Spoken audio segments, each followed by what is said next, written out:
বাংলাদেশের হয়ে কত নম্বর জার্সি পরে খেলতে চান হামজা দেওয়ান চৌধুরী? সিলেট বিমানবন্দরে হামজার সঙ্গে সাংবাদিকদের প্রশ্নোত্তর পর্ব তেমন জুৎসই হয়নি। তাই সিলেট থেকে হামজার বাড়ি হবিগঞ্জের উদ্দেশ্যে রওনা হন মিডিয়া কর্মীরা।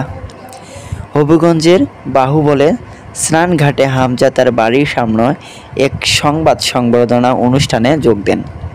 সেই অনুষ্ঠান শেষে ইফতারের পর বাড়ির উঠানে হবিগঞ্জ ও ঢাকা থেকে যাওয়া সাংবাদিকদের নানা প্রশ্নের উত্তর দিয়েছেন তিনি। বিশ্বের সবচেয়ে জনপ্রিয় ও শীর্ষ ফুটবল লিগে খেলেছেন হামজা দেওয়ান চৌধুরী। বাংলাদেশের ফুটবল প্রেমীদের দীর্ঘদিনের স্বপ্ন, বাংলাদেশের জার্সিতে খেলবেন হামজা দেওয়ান চৌধুরী। বাংলাদেশের ফুটবল প্রেমীদের সে স্বপ্ন পূরণ হতে যাচ্ছে 25শে মার্চ। হামজা দেওয়ান চৌধুরী ভারতের বিপক্ষে বাংলাদেশের হয়ে খেলবেন। তাই সিলেট ও হবিগঞ্জের দুই জায়গায় হামজাকে দেখতে ফুটবল প্রেমীদের উপচে পড়া ভিড় ছিল। এত মানুষের জামায়াত বেশ উপভোগ করেছেন হামজা দেওয়ান চৌধুরী। তিনি বলেছেন, খুব ভালো লেগেছে। হামজা চৌধুরী বাংলাদেশের কত নম্বর জার্সি পরে খেলবেন, এ নিয়ে ফুটবল অঙ্গনে চলছে আলোচনা। আজ হামজার বাড়িতে সাংবাদিকরা সরাসরি তাকে এ নিয়ে প্রশ্ন করলে তিনি উত্তরে বলেন ৮ নম্বর।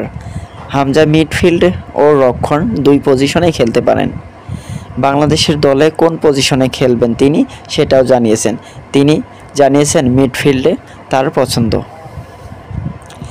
হাজার হাজার মানুষ হামজা দেওয়ান চৌধুরীকে সশরীরে দেখতে এসেছেন। এর বাইরে সামাজিক মাধ্যমেও তাকে অনুসরণ করেছেন লাখ লাখ ফুটবল প্রেমী।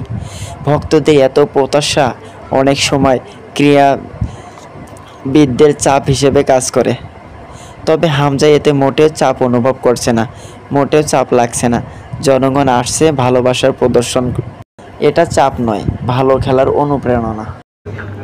নিত্য নতুন আপডেট খবর পেতে চ্যানেলটি সাবস্ক্রাইব করে বেল বাটন অন করে রাখবেন। ধন্যবাদ সবাইকে।